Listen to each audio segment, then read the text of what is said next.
Good morning everyone. तो start करते हैं एक नई लेक्चर से जिसका नाम है कैरेक्टरिस्टिक्स ऑफ हेल्दी न्यूबॉर्न। वे कौन से पैरामीटर है जिनके अकॉर्डिंग हम किसी भी न्यूबॉर्न को हेल्दी कहेंगे।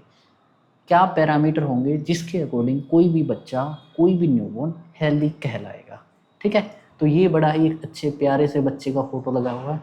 तो ये बच्चा हेल्दी है हम देख के नहीं कह सकते, हमें चेक करना पड़ेगा इसके वाइटल्स, इसके पैरामीटर्स, इसके हीमोडाइनेमिकल स्टेटस, इसका हाइट, इसका वेट, इसकी लेंथ वगैरह सारी चीज़ें जो हम पढ़ेंगे।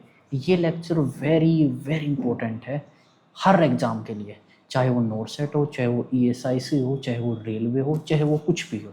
हर एक एग्ज़ाम के लिए ये इम्पोर्टेंट लेक्चर है। ठीक है, जो मैं यहाँ पे डाटा बताने वाला हूँ ये सबसे रेपुटेड पीडियाट्रिक्स की बुक से सोर्स से लिया गया है। ठीक है, ओके, तो स्टार्ट करते हैं हम लेक्चर को जिसका नाम है कैरेक्टरिस्टिक्स ऑफ हेल्दी न्यूबॉर्न। तो किस बच्चे को हम हेल्दी न्यूबॉर्न कहेंगे, जैसे वो बच्चा जिसका वेट कितना हो। तो स्टार्ट करते हैं अपना।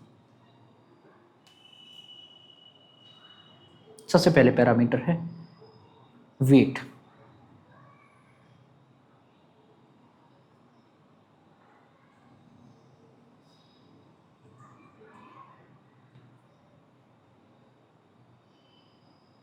वेट, कोई भी बच्चा जिसका वेट बर्थ होने के बाद 2.5 से लेकर 4 kg के होएगा तो वो होएगा हेल्दी न्यूबॉर्न।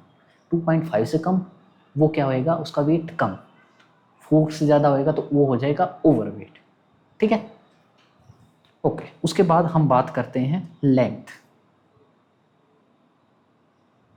देखो, हाइट होती है बड़े बच्चों के अंदर क्योंकि हम हाइट नापते हैं खड़ा करके बच्चे को, लेकिन हम जो बच्चा पैदा हुआ है उसको हम खड़ा नहीं कर सकते, वो हिलता डुलता रहता है। हम उसको लेटाएंगे एक इंची टेप से, मेजरिंग टेप से या कोई भी मीटर से जो हम आगे पढ़ेंगे उससे बेबी की हेड से लेके लेग्स तक लेंथ नाप देंगे। ठीक है, तो लेंथ बेबी की एवरेज होती है 50 सेंटीमीटर। और अगर रेंज की बात करा जाए तो 48 से लेके 52 सेंटीमीटर। ठीक है, ये सारा चीज़ है। ठीक है, हेल्दी न्यूबॉर्न के अंदर सबसे एक मेन चीज़ जो आपने पढ़ी होगी गायनी के अंदर कि टर्म कितना होता है, किस टर्म के बेबी को, मतलब कितने वीक तक के बच्चे को हेल्दी बोलेंगे। तो नॉर्मली जो टर्म बेबी होता है ना वो होता है 37 से लेके 42 वीक तक। ये आपने गायनी में पढ़ा होगा। ठीक है, हम वापस आ जाते हैं अपने टॉपिक पे जिसका नाम है कैरेक्टरिस्टिक्स ऑफ हेल्दी न्यूबॉर्न, जिसके अंदर सबसे पहले हमने बताई है वेट, वेरी वेरी इंपॉर्टेंट। उसके बाद बताई है लेंथ। नेक्स्ट पैरामीटर है हमारा हेड सर्कमफ्रेंस।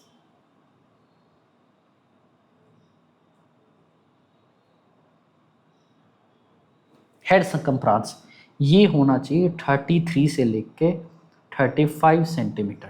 ठीक है, जिस बेबी का हेड सर्कमफ्रेंस 33 से लेके 35 सेंटीमीटर तक है तो वो हेल्दी है। अब फिर बात करते हैं हम हेड से नीचे आते हैं चेस्ट सर्कमफ्रेंस की। तो चेस्ट सर्कमफ्रेंस इससे होता है 2 से 2.5 सेंटीमीटर कम। तो एवरेज जो होता है 31 से लेके 33 centimetre. Very very important. Head circumference और चेस्ट सर्कमफ्रेंस मल्टीपल एग्जाम्स के अंदर पूछे गए हैं और आगे भी पूछे जाते रहेंगे। ठीक है, उसके बाद बात करते हैं हम हीमोडाइनेमिकली। डायनेमिकली बात करेंगे सबसे पहले हार्ट रेट। वो बेबी जिसका हार्ट रेट पैदा होते ही 120 से 160 रहेगा पर मिनट, वो होगा हेल्दी। ठीक है, this is healthy heart rate of newborn. उसके बाद बात करते हैं हार्ट के अंदर ही cardiac output.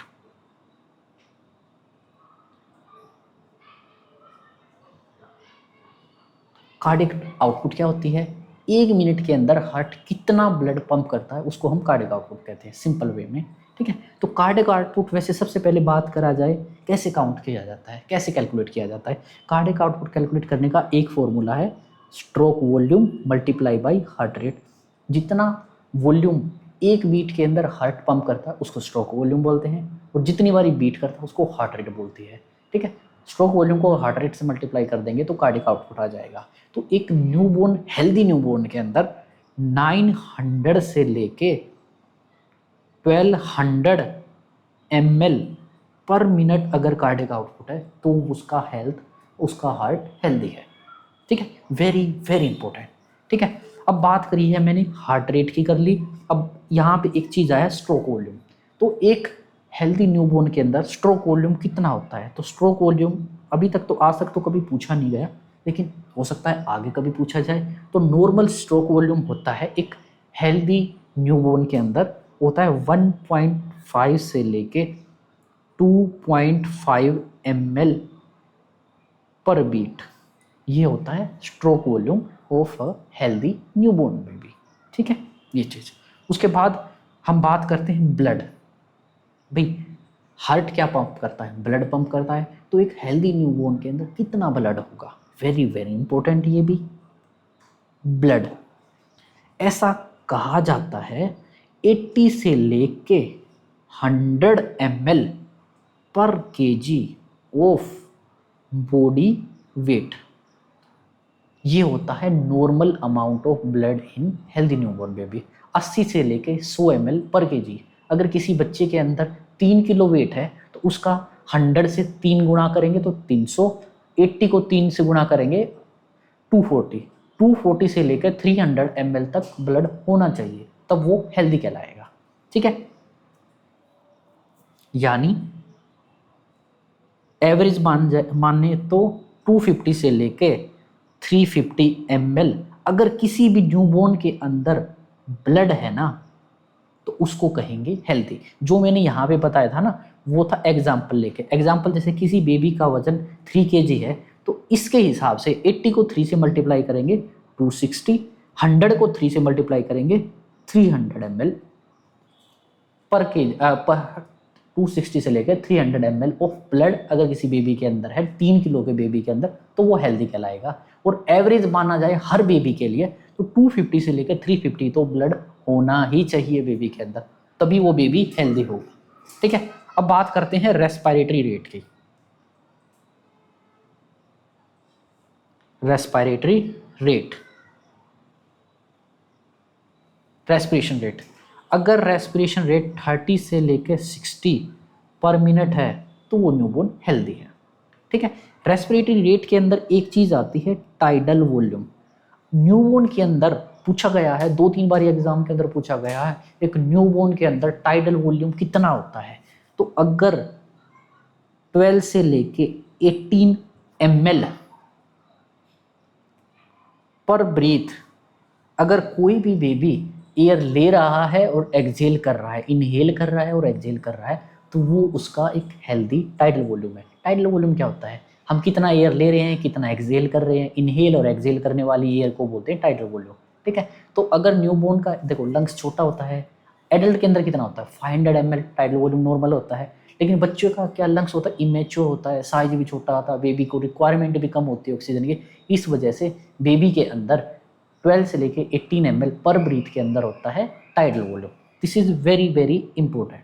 Tidal volume important, respiratory rate important, blood important, ठीक है, स्ट्रोक वॉल्यूम इंपॉर्टेंट। ओके, उसके बाद हम बात करते हैं टेम्परेचर।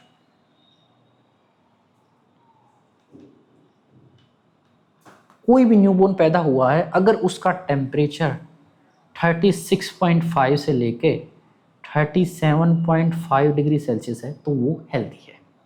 ठीक है, अब बात करते हैं बीपी की।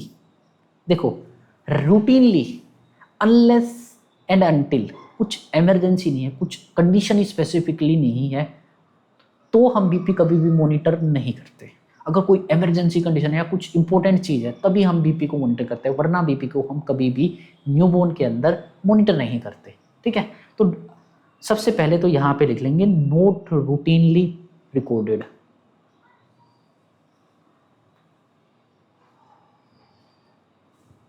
ठीक है, अगर हमें रिकॉर्ड करना भी पड़े तो हेल्दी बीपी की वैल्यू कितनी होएगी?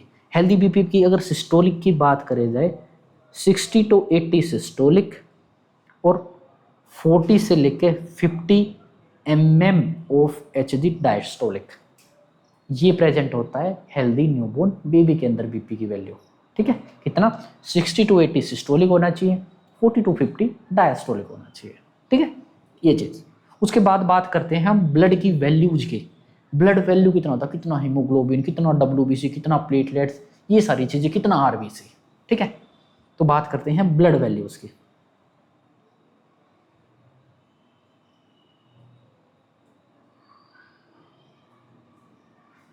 ठीक है, ब्लड वैल्यूज के अंदर हम बात करेंगे सबसे पहले एचबी की। वेरी वेरी इंपॉर्टेंट, एचबी का कई बार आ जाता है।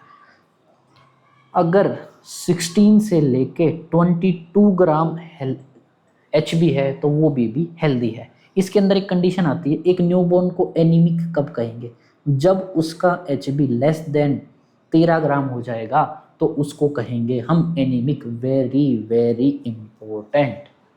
ठीक है, नॉर्मल एचबी 16 से लेके 20 ग्राम, ये भी उतना ही इंपॉर्टेंट। अब और चीज, अब बात करते हैं एचबी के साथ आरबीसी की, साथ में बात करते हैं डब्ल्यूबीसी की,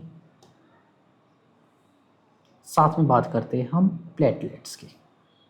आरबीसी, अगर न्यूबॉर्न की बात करें जाए 5 से लेके 8 मिलियन पर mm³ आरबीसी है तो वो हेल्दी है।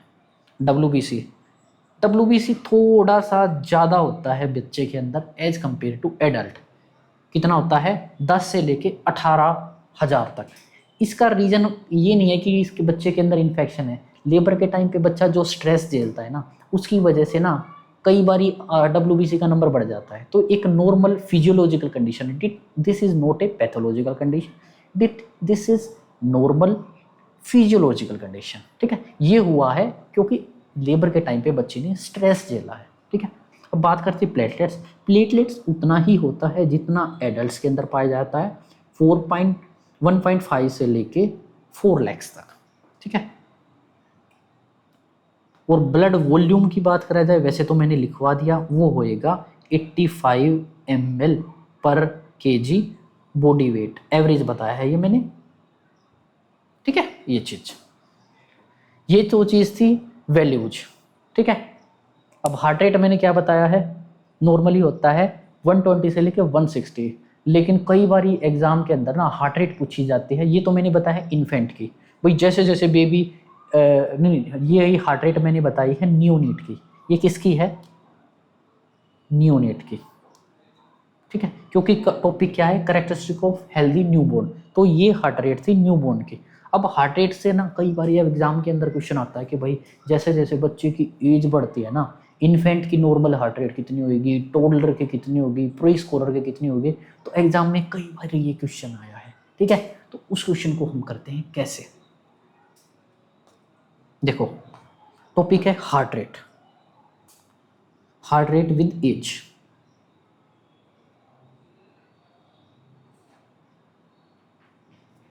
जैसे बर्थ पे कितनी बताई मैंने, बर्थ पे होती है 120 से लेके 160 बीट पर मिनट। उसके बाद इन्फेंट, उसके बाद टोडलर, फिर प्री स्कॉलर, उसके बाद स्कॉलर, उसके बाद एडलोसेंट। इनके अंदर नॉर्मल हार्ट रेट कितनी होती है। बर्थ के टाइम पे बात किया जाए 120 से लेके 160, ये बर्थ कह लो या इसको कह लो नियोनेट। जैसे जैसे बेबी की एज बढ़ती है ना, हार्ट रेट नॉर्मल होती जाती है। जैसे हम एडल्ट्स के अंदर कितनी होती है, 60 to 100 is normal heart rate in adults. वहीं बच्चे के अंदर बात करा जाए, अगर पैदा होता है तो 120 से लेकर 160, जब वो इन्फेंट होता है तो उसकी नॉर्मल हार्ट रेट होगी 100 से लेके 160 पर मिनट। जब वो टोडलर होएगा तब उसकी हार्ट रेट थोड़ी और कम हो जाएगी, 90 से लेके 150 पर मिनट। जब वो प्री स्कॉलर होएगा तब उसकी हार्ट रेट थोड़ी और कम मिलेगी, नॉर्मल 180 से लेके 140 पर मिनट। और जब वो स्कॉलर होगा तो उसकी हार्ट रेट और कम हो जाएगी, 70 से लेके 120। जब बेबी एडलोसेंट हो जाएगी तब उसकी ऑलमोस्ट इक्वल टू एडल्ट हो जाएगी, कितनी, 60 टू लेके 100 पर मिनट, यानी सेम एज एडल्ट। ठीक है, अब मैंने बात करी है हार्ट रेट विद एज, साथ ही हम बात कर लेते हैं रेस्पायरेटरी रेट विद एज। देखो ये वेरी वेरी इंपॉर्टेंट टॉपिक है, इसको स्टार मार्क कर लीजिए, यहाँ से बहुत बार एग्जाम में क्वेश्चन आते हैं, नोट से पूछता है डायरेक्ट, एम्स पूछता है इन चीज़ों को। अब बात करते हैं रेस्पायरेटरी रेट। रेस्पायरेटरी रेट तो एम्स कभी नहीं पूछता, लेकिन हो सकता है कोई छोटे एग्जाम के अंदर पूछ ले। तो अगर बात करा जाए बर्थ के टाइम पे रेस्पायरेटरी रेट, बर्थ पे नॉर्मली रेस्पायरेटरी रेट कितनी होती है बच्चे के अंदर, 30 से लेके 60 पर मिनट। वहीं बात करा जाए इन्फेंट के अंदर 30 से लेके 40 पर मिनट। वहीं बात करा जाए टोडलर के अंदर तो वो होती है 24 से लेके 40 पर मिनट। इन तीनों से ही पूछा जाता है, बस इससे ऊपर ज़्यादा आपको पढ़ने की जरूरत नहीं है, टोडलर तक ही पूछेंगे तो एडल्ट की आपको पता ही है 12 से लेके 20। ठीक है, ये चीज़, ये था नॉर्मल पैरामीटर्स हेल्दी न्यूबॉर्न के। ठीक है, अब बात करते हैं हेल्दी न्यूबॉर्न और किसको कहेंगे। जैसे अभी तक हमने क्या क्या पढ़ा है, जैसे जिसका वेट 2.5 से 4 kg हो, लेंथ 50 सेंटीमीटर हो, हेड सर्कमफ्रांस 33 से 35 सेंटीमीटर हो, चेस्ट सर्कमफ्रांस 31 से 33 सेंटीमीटर हो, हार्ट रेट 120 से 160 हो, कार्डियक आउटपुट 900 से लेकर 1200 ml पर मिनट हो, स्ट्रोक वॉल्यूम 1.5 ml से लेकर 2.5 ml पर बीट हो, ब्लड 80 से लेके 100 ml पर केजी हो, इसका एवरेज मान के चले तो 85 ml पर केजी। ठीक है, उसके बाद हमने बात करी रेस्पायरेटरी रेट, नियोनेट की रेस्पायरेटरी रेट कितनी होगी 30 to 60, टाइडल वॉल्यूम 12 to लेके 18। ठीक है, ये हमने सारा पढ़ लिया, बीपी पढ़ लिया, हार्ट रेट पढ़ लिया, लेंथ पढ़ ली, वेट पढ़ लिया। ठीक है, उसके बाद हम बात करते हैं आगे, और किस बेबी को हम, अगर कोई बेबी इन पैरामीटर को फुलफिल करता है तो उसको हम न्यूबॉर्न कहेंगे। साथ ही साथ 2-3 चीज़ें और है, जैसे बच्चा पैदा होते ही सबसे पहले काम क्या करता है, रोता है। तो रोना एक हेल्दी न्यूबॉर्न की निशानी है। जो बच्चा पैदा होने के बाद रोएगा वो हेल्दी है, जो नहीं रोएगा वो हेल्दी नहीं है। तो ठीक है, एक और पैरामीटर है क्राई। ठीक है, क्राई कब करना चाहिए बेबी, विदिन, अगर कोई भी बेबी विदिन 1 मिनट क्राई करेगा तो वो होएगा हेल्दी। ठीक है, और क्राई की कैरेक्टरिस्टिक्स पूछी जाती है, भाई एक हेल्दी बेबी की क्राई कैसी होनी चाहिए। सबसे पहले वो होनी चाहिए स्ट्रॉन्ग, शेर की तरह दहाड़ेगा। ठीक है, विग्रस, बड़ी ही तेज, तीखी, विग्रस एंड स्पॉन्टेनियस।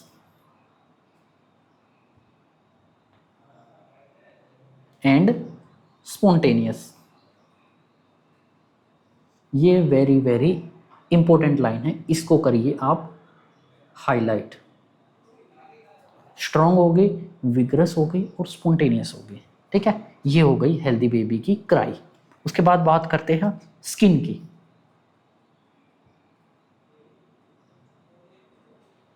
एक हेल्दी बेबी की कैसी स्किन होनी चाहिए, पिंक कलर की होनी चाहिए, बिल्कुल गुलाबी। ठीक है, पिंक कलर वैसे भी फेवरेट होता है। ठीक है, सभी का, लड़कों का भी लड़कियों का भी। ठीक है, पिंक। ठीक है, लेकिन कभी कभी क्या होता है, ये पिंक कलर है क्यों, पहली बात तो ये पिंक कलर इसलिए है कि बेबी की स्किन होती है बहुत ही थिन होती है, और थिन होती है तो पूरी बॉडी के अंदर जो ब्लड, एक तो HB ज़्यादा होता है, ब्लड ज़्यादा होता है, ब्लड क्या करता है, पिंकिश कलर देता है, इसकी वजह से बेबी की स्किन होती है पिंक।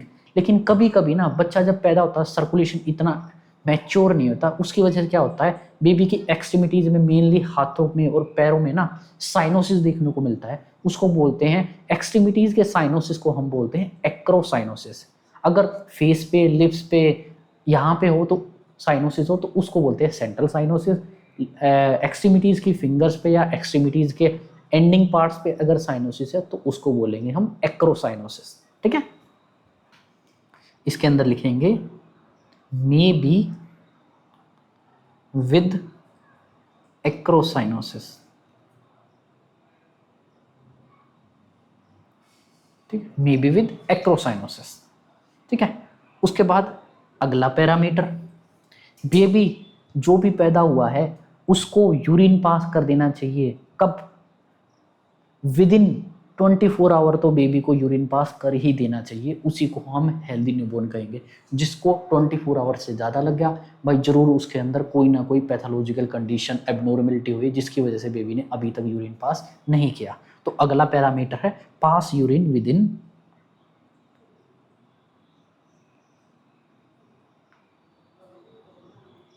24 आवर, और बेबी स्टूल पास करेगा विद इन 24 टू 48 आवर्स।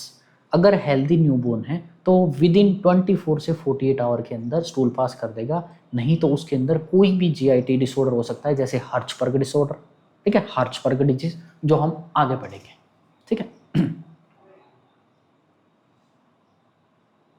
पास, देखो जो स्टूल होता है, बेबी जब पहला स्टूल पास करता है उसको हम स्टूल नहीं बोलते, उसको हम बोलते हैं म्यूकोनियम, ठीक है।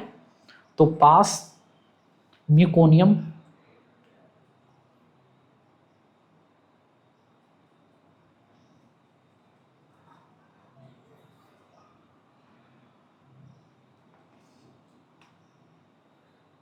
विद इन 24 से लेकर 48 आवर, इस लाइन को भी करिए आप highlight, very very important line.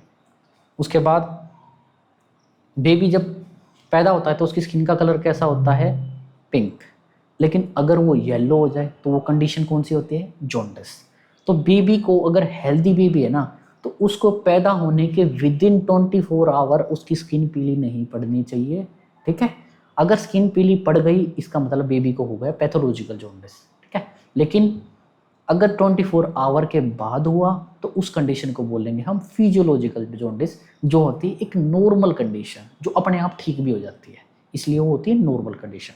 तो अगला पैरामीटर हेल्दी न्यूबॉर्न के लिए लास्ट पैरामीटर होएगा नो साइन ऑफ जॉन्डिस